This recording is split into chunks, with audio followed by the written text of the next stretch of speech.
Have you ever wondered what it would take for a country to just completely change its own future? Today we're diving into a really wild blueprint for how Canada could, theoretically, engineer its own economic independence. It's a speculative plan called the Silent Sprint, and honestly, it's one of the most ambitious national strategies you're likely to come across. So, the whole idea behind this plan is built around a powerful concept from physics, escape velocity. Think about it. For a rocket to leave Earth, it can't just take off gently. It needs this massive, sustained burst of energy to finally break free from the planet's gravitational pull. Well, the authors of this blueprint argue that for a nation's economy, the exact same principle applies. You need a huge push, all at once, to break free. And here's the problem they're trying to solve. In the scenario this plan is built for, set in 2026, Canada is basically caught in the economic gravity of the United States. And what used to be a pretty comfortable, stable orbit has become, as the source material puts it, unstable, a trap. So the big question becomes, how on earth do you build a rocket powerful enough to break out of that trap? Well, the answer presented in the source material is this blueprint. It's a massive, comprehensive nation-building project they call the Silent Sprint. And it's designed to be exactly that, a fast, super-focused push to achieve that economic escape velocity we were just talking about. The entire plan rests on these 10 strategic pillars, and each one is designed to tackle a different piece of the puzzle. You can pretty much group them into 3 big buckets. First, these giant infrastructure projects to basically build a new North. Second, some really clever financial strategies to pay for the whole thing. And third, a new kind of social contract to get everyone on board with the mission. Let's dig into some of the key parts. All right, first up is the physical foundation of this whole thing. If Canada is the rocket, then these massive infrastructure projects up north, well, that's the body of the rocket. It's what gives the whole plan the structure and the power it needs to even think about launching. A huge piece of this is the Northern Perimeter Road. The plan calls for a year-round, all-weather highway that basically encircles the Arctic. This would connect crucial hubs like Churchill and the Mackenzie Valley directly to the national grid, power, transportation, the works, for the very first time. And then to get maritime independence, the plan proposes building what they call deep-sea Arctic anchors. These are super high-tech ports at places like Qikiqtarjuaq and Grays Bay. But here's the really interesting part. They're designed with a dual capability. They're not just for the world's biggest cargo ships, but also for NATO submarines. Now hang on to that thought, because we're going to come back to why that's so important.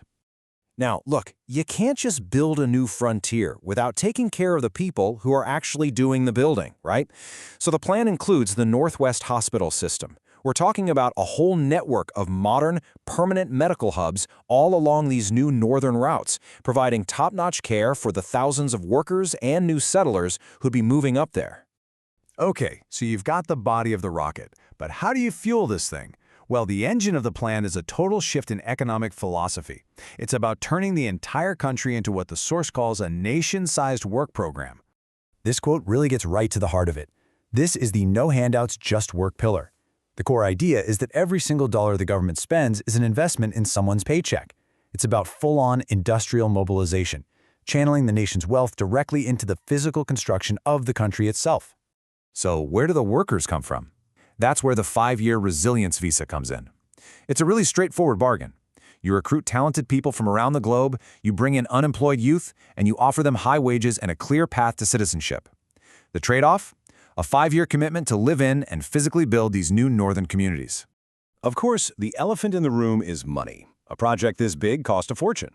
The plan proposes 2 pretty audacious ways to fund it. On the left, you've got the bully tax, basically immediate export fees on essential resources like oil and minerals that the U.S. absolutely needs and can't easily get elsewhere. In other words, you use American demand to pay for Canadian independence. And on the right, something even more clever, the NATO infrastructure hack. So check out how this hack is supposed to work. It's actually pretty brilliant. Step 1, you take those new Arctic ports and energy corridors and you officially reclassify them as national defense assets. Remember how those ports can service NATO submarines? That's your justification right there. Step 2, you count the billions of dollars you spend building them towards your official NATO spending target. And step 3, you're now effectively using your defense budget to build your own country's infrastructure. It's a way of turning an international obligation into a massive tool for domestic development. So you've got the infrastructure, you've got the workforce, and you've got the funding. All the pieces are finally in place. The final stage of this whole blueprint is the launch itself, the moment you actually try to achieve that economic escape velocity. And this image, it just captures the end goal perfectly. The rocket, Canada finally breaks free from that U.S. gravitational pull. It stops being a satellite state, stuck in an unstable orbit. Instead, it becomes a truly independent power, charting its own course and building new friendships with a whole new circle of global partners. But, and this is really important, the plan's architects argue that this can't just be about concrete and economics. The final pillar, the inclusive covenant, is really about the soul of the project. It mandates that this new Canada has to be a sanctuary of tolerance. It means protecting every individual, no matter their faith, orientation, or where they came from.